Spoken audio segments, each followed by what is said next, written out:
গভীর রাতে ঘুমের মধ্যে আমি অনুভব করলাম আমার ছোট্ট বোন আমার সাথে কেমন জানি অদ্ভুত আচরণ করছে। তখন আমি ঘুমে বিভোর। আমি ভাবছি হয়তো আমি স্বপ্ন দেখছি। কিছুক্ষণ পর তার ওই আচরণের ফলে আমার ঘুম ভেঙে যায়। তখন আমি দেখতে পেলাম আমার ছোট বোন আমার সাথে এক ধরনের বাজিমাত করতে শুরু করেছে।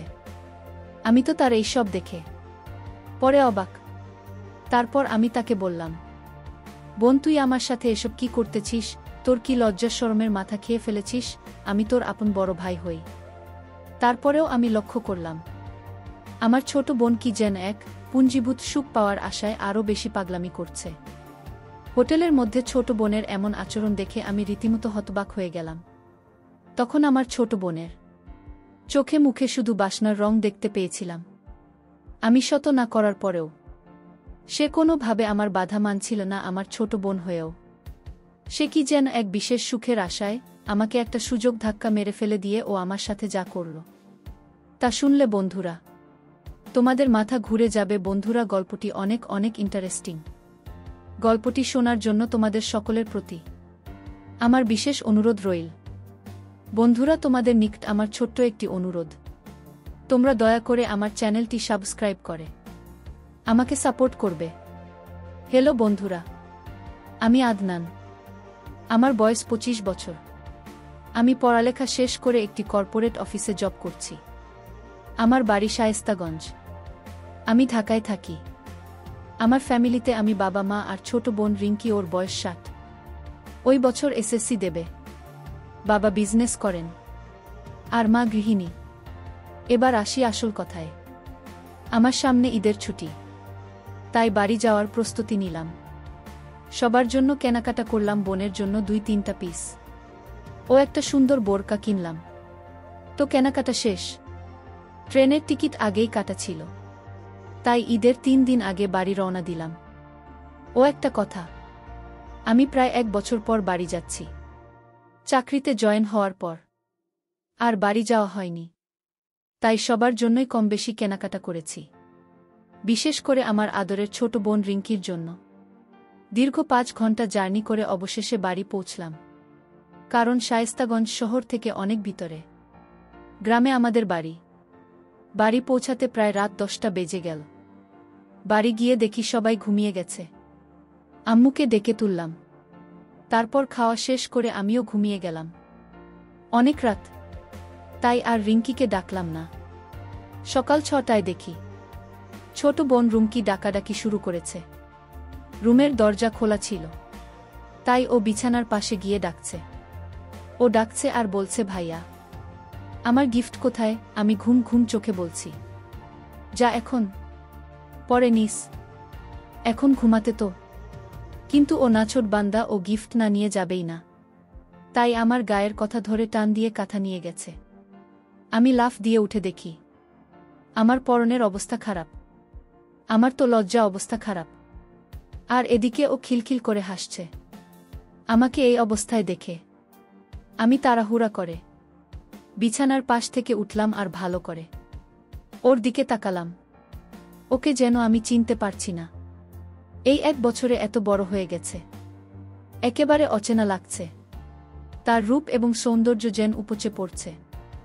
আমি এতদিন পর আমার আদরের বোনকে দেখছি। যেন অচেনা এক পরী আমার ঘরে এসেছে। শেষে ওর ডাকে আমার ধ্যান ভাঙল। লিনকি বলল, এই ভাইয়া কি দেখছিস অমন করে? মনে হচ্ছে আমাকে কোনোদিন দেখিসনি। আমি বললাম, ও হ্যাঁ, আসলে তুই তো অনেক বড় হয়ে গেছিস, তোকে তো চিনতেই পারছি না। লিনকি বলল, ভাইয়া, তুই আমাকে পরে মন ভরে দেখিস। আগে আমার জন্য কি এনেছিস তা বের কর। আমি বললাম, ওহ দিচ্ছি দাদা। এই বলে আলমারি থেকে ওর জামা আর বট কাটা ওকে দিলাম। ও তো মহা খুশি। খুশিতে আমাকে এক অদ্ভুতভাবে ধরল। ওর এই অদ্ভুতভাবে ধরাতে আমার অবস্থা খুব খারাপ হতে লাগল। কিছুক্ষণ পরে বাথরুমে গিয়ে ফ্রেশ হলাম। বাথরুম থেকে বের হয়ে সকালের নাস্তা করলাম। নাস্তা করে রুমে বসে মোবাইলে গেম খেলছিলাম। এমন সময় রিঙ্কি এসে বলল, ভাইজাগে আমাকে নিয়ে চা বাগানে ঘুরতে যেতে হবে। আমি বললাম ওকে যাব। তারপর ঈদের আগের 2 দিন আমরা ভাই বোন মিলে অনেকক্ষণ শুটিং করলাম। ঈদের দিন আমরা ভাই বোন মিলে ঘুরতে বের হলাম। লিনকি বলল অনেক দিন জাফলং যাওয়া হয়নি, চল আমরা জাফলং যাই। আমি বললাম, যাচ্ছিলাম তো অনেক দূর, আমরা একদিনে ফিরে আসতে পারব না। রিঙ্কি বলল, আমি জানি না, আমাকে নিয়ে যেতে হবে ভাইয়া। কিভাবে নিয়ে যাবে আমি জানি না, দরকার হলে ওখানে হোটেলে এক রাত থাকব। সমস্যা কি, আমরা তো আপন ভাই বোনই। প্লিজ ভাইয়া তুমি না করো না। আমি বললাম, আচ্ছা আম্মুকে বল যদি যেতে দিই তাহলে চল। আমার ছোট বোন রুমকি অনেক চালাক, সে কৌশলে আম্মুকে ম্যানেজ করে ফেল। তারপরের দিন আমরা ভাই বোন মিলে বেরিয়ে পড়লাম জাফলং এর উদ্দেশ্যে। যেতে যেতে দুপুর হয়ে গেল। ওখানে গিয়ে আগে থাকার ব্যবস্থা করতে হবে, যেহেতু গিয়ে ওখান থেকে দিনে দিনে আসা যাবে না। আমরা দুজনে মিলে হোটেল খুঁজতে লাগলাম। অবশেষে একটা রুম পেলাম, তাও সিঙ্গল। কি আর করা, ঈদের ছুটিতে সবাই ঘুরতে এসেছে, তাই সব বুকিং। এজন্য সিঙ্গল রুম তাই নিলাম। তারপর ব্যাগ গুছিয়ে কিছুক্ষণ রেস্ট নিয়ে বের হলাম ঘুরতে। রিঙ্কি এমন পোশাক পরেছে যা দেখে সবাই শুধু ওর দিকে হা করে তাকিয়ে থাকে। আমার খুব রাগ হচ্ছে, কিন্তু কাউকে কিছু বলতেও পারছি না। এর মধ্যে এক ছেলে আর এক ছেলেকে বলছে, দেখলে এমন একখান জিনিস চাইছে। আমার বন্ধু অনুমোদনের কপালটা কি ভালো, এই শুনে আমি রেগে ওদের কাছে যেতে চাইলে রিঙ্কি আমাকে বাধা দিল। তারপর আমরা ভাই বোন অনেক মজা করে ঘুরলাম। সারাদিন ঘুরে হোটেলে ফিরলাম সন্ধ্যায়। তারপর আমরা ভাই বোন মিলে রুমে গিয়ে ফ্রেশ হয়ে আবার হাঁটতে বের হলাম। আমাদের সাথে পাশের রুমের সদ্য বিবাহিত স্বামী স্ত্রী জুটি বের হল। তারা আমাদের ডাক দিয়ে বলল, আপনারাও কি হাঁটতে বের হচ্ছেন? লিনকি বলল, হ্যাঁ। আপনারা? উনারা বলল, হ্যাঁ। আমরা বের হলাম। ছেলেটা বলল, চলুন না, আমরা একসাথে হাঁটি, এলাকাটা তো পরিচিত, লোক বেশি হলে ভয় লাগবে না। আমরাও রাজি হলাম। তারপর গল্প করতে করতে তাদের সাথে পরিচিত হলাম। ছেলেটার নাম হলো সিয়াম আর মেয়েটার নাম রাইসা। হঠাৎ করে রাইসা বলে উঠল, আপনাদের না দুজনের খুব মানিয়েছে। আমি তো ভেবে ছ্যাঁকা খেয়ে গেলাম, কি বলবো বুঝতে পারছি না। তখন লিনকি বলল, আপনাদের খুব মানিয়েছে, গত মাস হয়েছে আপনাদের বিয়ে হয়েছে। তখন সিয়াম বলল, 3 মাস। তারপর সিয়াম বলল, আপনাদের কতদিন হল বিয়ে হয়েছে? আমি কিছু বলতে যাব, বোন রিমকি বলে উঠল, এই তো কিছুদিন। আমি যেন আকাশ থেকে পড়লাম। আমার বোন এসব কি বলছে? তখন সিয়াম বলল, তাহলে তো আপনারা একদম পারফেক্ট টাইমে হানিমুনে এসেছেন।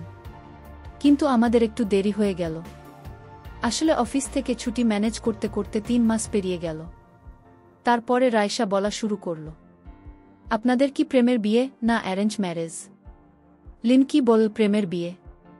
এদিকে আমার রাগে গাছ বলছে, রিঙ্কি কেন সত্যি বলছে না? লিনকি কেনই বা ওদের সাথে এত নাটক করছে? হাতে হাতে রাত 9:30 বেজে গেল। তখন আমরা সবাই আবার হোটেলে ফিরে আসলাম। এসে খাওয়া দাওয়া করে রুমে যাচ্ছিলাম সবার জন্য। তখন রাইসা বলে উঠল, গুড নাইট, হ্যাপি হানিমুন। মজা করে টাইমগুলো কাটান, এই টাইম আর ফেরত পাবেন না। হুমকিও কম যায় না। সে বলে উঠল, আপনারাও মজা করুন, আমরা তো আজ রাতভর মজাতেই থাকব। আমি রুমে ঢুকে রিঙ্কিকে বলতে শুরু করলাম, রিঙ্কি তুই এসব কি শুরু করেছিস? আমরা ভাই বোন, তুই কি সব ভুলে গেছিস? লিনকি বলল, ভাইয়া কি করব বল। ওরা এমনভাবে কথা বলা শুরু করবে বুঝতে পারিনি। ভাবলাম 2-1 কথা বলে আলাদা হয়ে যাব, বা এমন পর্যায়ে পড়ে গেলাম যে আর বলার সুযোগই পেলাম না। এখন আর কি করা, এখানে 23 দিন না হয় আমরা স্বামী স্ত্রী হয়ে কাটিয়ে দেই। আমি বললাম, মানে তুই কি বলছিস? লিনকি বলল, আরে ভি, আর সত্যি সত্যি তোকে আমার স্বামী হতে বলছি না, অভিনয় করতে বলছি ওদের সামনে। আমি বললাম, ওহ, তাহলে শেষ পর্যন্ত আপন বোনের স্বামী হতে হবে। আচ্ছা ঠিক আছে, আজ থেকে তুই আমার বউ। লিনকি বলল, ছি ভাই যা, তুই কি বলছিস? আমি অভিনয় করতে বলছি, বাস্তবে হতে বলিনি। আমি বললাম, ওই আর কি, ঠিক আছে, অনেক রাত হয়েছে, এখন ঘুমা। কালকে অভিনয় করব। তারপর আমরা ভাই বোন ঘুমিয়ে গেলাম। গভীর রাতে ঘুমের মধ্যে আমি অনুভব করলাম আমার ছোট্ট বোন আমার সাথে কেমন জানি অদ্ভুত আচরণ করছে। তখন আমি ঘুমে বিভোর। আমি ভাবছি হয়তো আমি স্বপ্ন দেখছি। কিছুক্ষণ পর তার ওই আচরণের ফলে আমার ঘুম ভেঙে যায়। তখন আমি দেখতে পেলাম আমার ছোট বোন আমার সাথে এক ধরনের বাজিমাত করতে শুরু করেছে। আমি তো তার এইসব দেখে পরে অবাক। তারপর আমি তাকে বললাম, বোন, তুই আমার সাথে এসব কি করতেছিস? তোর কি লজ্জা শরমের মাথা খেয়ে ফেলেছিস? আমি তোর আপন বড় ভাই হই। তারপরেও আমি লক্ষ্য করলাম আমার ছোট বোন কি যেন এক পুঞ্জীভূত সুখ পাওয়ার আশায় আরও বেশি পাগলামি করছে।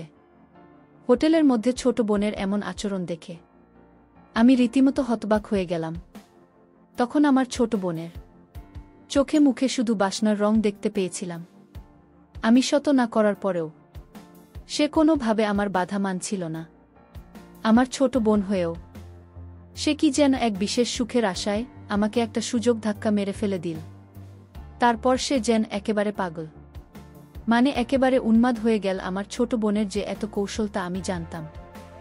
10 মিনিটের মাথায় আমার ঘুমন্ত আর নিস্তেজ অবস্থায় তাকে এমন করে দিল। আমার কাছে মনে হলো যেন আমি আর কোনোভাবে থাকতে পারছি না। তার অসম্ভব কৌশলের জাদু পেয়ে আমি তো প্রায় উন্মাদ হয়ে গেছি।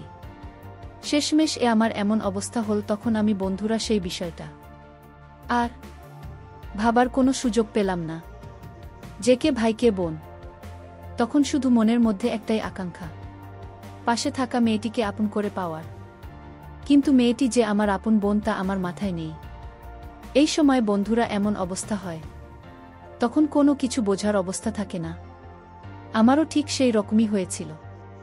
আমার কাছে মনে হয়েছিল যে আমি মোমো আর আমার পাশে যান আগুন জ্বালিয়ে রাখা হয়েছে। সেই আগুনের তাপে আমার সমস্ত কিছু গলে ছিন্নভিন্ন হয়ে যাচ্ছে। বারবার কেঁপে উঠছে আমার গা। আমিও তখন অজানা কোনো সুখের আশায় আমার ছোট বোনের সাথে তাল দিতে শুরু করলাম। সে আমার তাল পেয়ে মনে করল তার হাতে স্বর্গ এসে ধরা দিয়েছে। তখন আমি অনুভব করলাম যা হবার হবে। এখন যে কঠিন সময় আমার কাছে এসেছে তার মোকাবেলা আমাকে করতে হবে। ছোট বোনের কাছে কোনো কিছুতেই আমাকে পরাজিত হতে দেওয়া যাবে না। তারপর আমি চরমভাবে নেমে গেলাম। যদিও আমার ছোট বোন আমার চাইতে আরও 1 বছরের ছোট। প্রথম আমি ভাবছি হয়তো সে আমার সাথে কুলিয়ে উঠতে পারবে না।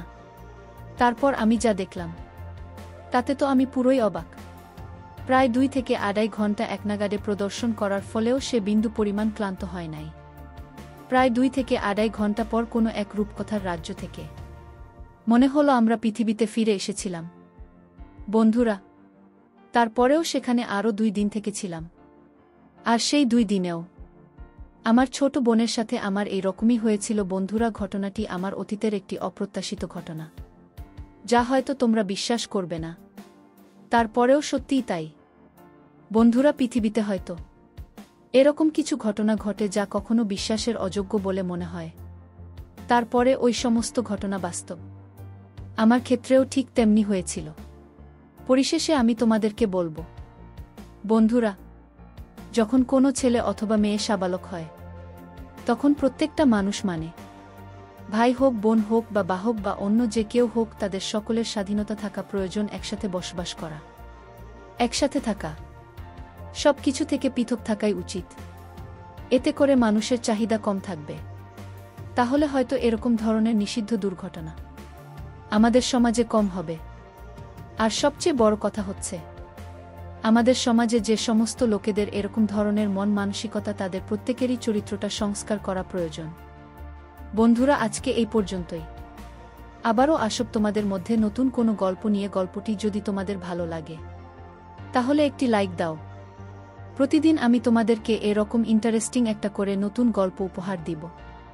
তাই তোমাদেরকে অনুরোধ করে বলছি, তোমরা যদি এরকম ধরনের ইন্টারেস্টিং গল্প পেতে চাও তাহলে দয়া করে আমার চ্যানেলটিকে সাবস্ক্রাইব করো। অবশেষে তোমাদের সকলের সুস্বাস্থ্য কামনা করি। ভিডিওটি দেখার জন্য তোমাদের সকল